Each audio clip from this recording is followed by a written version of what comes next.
అన్న అంటే వాడతలేదు కాబట్టి, వైసీపీతోని వైరం ఉంది కాబట్టి, కాంగ్రెస్ క్యాండిడేట్‌ల ఖచ్చితంగా షర్మిల ఏదోటి అంటనే ఉంది. రోజేం పట్టించుకుంటాం అని జనాలు లైట్ తీసుకునే ఛాన్సే ఇస్తలేదు షర్మిలక్క. డే బై డే డోస్ పెంచుకుంటా ఇదెక్కడి మాసక్క అనిపించేటట్టు కౌంటర్లు, కామెంట్లతోని వార్తలు అల్లుంటుంది.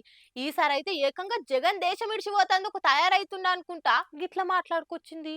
ఏపీ ఎలక్షన్లు ఏమో గానీ ఇంట్లో కొట్లాటలు అన్నా చెల్లెళ్ళ లొల్లులు పాలిపగలు అన్ని బయట పడుతున్నాయి, బట్ట బయలే బజార్లో పడుతున్నాయి. ఇప్పటికే జగన్ అవినాష్ రెడ్డి పేరింటనే ఫైర్ అవుతుంది చెల్లె షర్మిల. కడప ఎంపీగా వైసీపీకి అవినాష్ రెడ్డి నిలబడే వరకలా పోటీగా కాంగ్రెస్ కెళ్ళి కడప ఎంపీ క్యాండిడేట్ గా బరిలోకి దిగింది కదా. ఇక ప్రచారంలో నేను పలానా పని చేస్తా, ఈ హామీ అమలు చేస్తా, నాకు ఓటేయ్రి అనే దానికంటే జగన్ తిట్టుకుంటా బాబాయిని చంపిన వాళ్ళు మళ్ళా గెలుస్తారా అనుకుంటా ఆలం తిట్టుడుతోనే మెజార్టీ తెచ్చుకోవాలని చూస్తుంది అనుకుంటా పక్క పార్టీలు కూడా వంకలు పెట్టి తిడుతున్నారు. ఇది ఇట్లుండగానే ఇవాళ కడపలో మాట్లాడుకుంటా అవినాష్ రెడ్డి నడుచుకుంది షర్మిల. అవునండి, వాళ్ళే అధికారంలో ఉండాలి, వాళ్ళే గొడ్డలు తీసుకొని అందరినీ వాళ్ళకి అగెయిన్స్ట్ గా ఉన్న వాళ్ళందరినీ నరికేయాలి, వాళ్ళే సింగిల్ ప్లేయర్ గా ఉండాలి. ఇదేనా భారతి గారి స్ట్రాటజీ? ఇదేనా? అంతే కదా, గొడ్డలితో మిగతా వాళ్ళందరినీ నరికేయండి, మీరే సింగిల్ ప్లేయర్ గా ఉంటారు. అప్పుడు ఈరోజు అవినాష్ రెడ్డి గారు ఊరు దాటిపోవడానికి ఇక ఓటమిని ఒప్పుకునే పరిస్థితికి వచ్చి పాస్పోర్ట్లు కూడా తయారు చేసుకుంటున్నారు.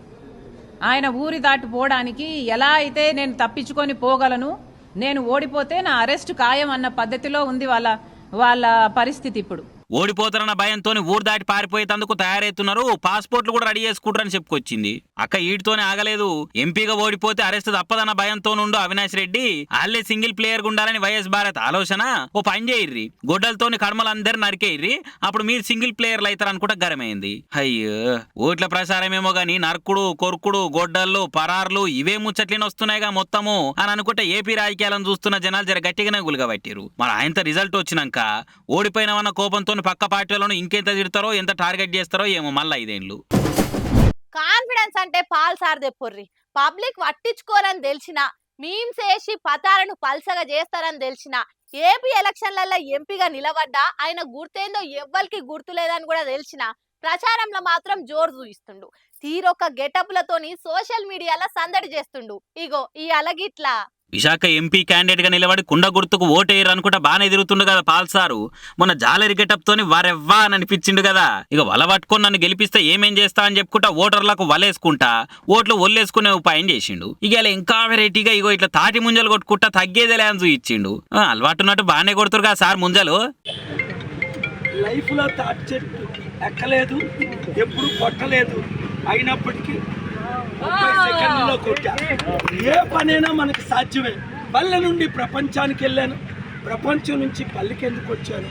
రాష్ట్రం లక్షల కోట్ల అప్పు, కుటుంబానికి 5 కోట్లు అప్పు తీర్చే నాయుడు ఎవరు లేరు. స్పెషల్ స్టేటస్ తెచ్చారా, స్పెషల్ ప్యాకేజ్ తెచ్చారా, స్మార్ట్ సిటీలు కట్టారా, నిరుద్యోగులు కంపెనీలు తీసుకొచ్చారా, ఉద్యోగాలు ఇచ్చారా. ఎలక్షన్ ముందు 2000 ఇస్తారు. ఈ సైకిల్ వాళ్ళు ఫ్యాన్ వాళ్ళు తీసుకోండి, అందరూ ఇస్తారు. ఓ నిలవేసలు ఇచ్చుకున్నట్లా మీకు మీరే తోపు, ఆ లిస్టులో మీరే టాపు. ఫ్యాన్ ఊరేసుకొని చచ్చిపోయిన వాళ్ళు ఉన్నారు కానీ కుండతోని ఖరాబైన వాళ్ళు లేరు. కుండని ఓట్లతో నింపుర్రి, మీ జీవితాల నేను వెలుగులు నింపుతా అనుకుంటా పంచులు ప్రాసలతోని ప్రచారంలో సందడి చేస్తుండు పాల్సారు. ఇంకేమైనా చెప్తారా సార్ మరి జనాలకు? కుండ గుర్తుకి ఓటేసి సీరియల్ నెంబర్ 14 విశాఖ ఎంపీగా నన్ను గెలిపించుకోండి, అప్పులు తీర్చుకోండి, అభివృద్ధి చేసుకోండి, ఉద్యోగాలు అందరికీ ఇస్తా. ఒక్క అవకాశం నమ్మినోళ్ళు అందరూ 10 మందికి 100 మందికి చెప్పి మే 13 సోమవారం దగ్గరుండి తీసుకొని వెళ్ళి సైకిల్ మర్చిపోండి, ఫ్యాన్ మర్చిపోండి, కొండను గుర్తించుకోండి. కొండ నీళ్ళు తాగిన వాళ్ళందరూ కోట్ల మంది బాగుపడ్డారు. సైకిల్ యాక్సిడెంట్ అయ్యి 1000 మంది చనిపోయారు, అంతే. ఫ్యాన్ ఊరేసుకొని 1000 మంది చనిపోయారు. కానీ కొండ ద్వారా ప్రపంచం బాగుపడింది. మీరు కొండను నింపండి ఓట్లతో, నేను మీ కుటుంబాలు, మీ ప్రాణాలు, మీ జీవితాన్ని అందరికీ వీడియో షేర్ చేయండి. ఏ నువ్వు ఉండవమ్మా తుత్తు అంటావు. సార్ని మాట్లాడినాయి కదా, పాల్ సార్ని పరిశాన్ చేస్తున్నావు నువ్వు. సరే సార్ జల్దీ కానీ ప్రచారము ఓ దిక్కు టైం దగ్గర పడుతుంది. మీరు వాళ్ళకరిచ్చే ఫ్యాన్ల లిస్ట్ ఎక్కువ ఉంటది. ఇట్లా ముంజలు కొట్టుకుంటా ముచ్చట్లు పెట్టుకుంటా కూర్చుంటే అవుతుంది. జోరు పెంచురు జరా.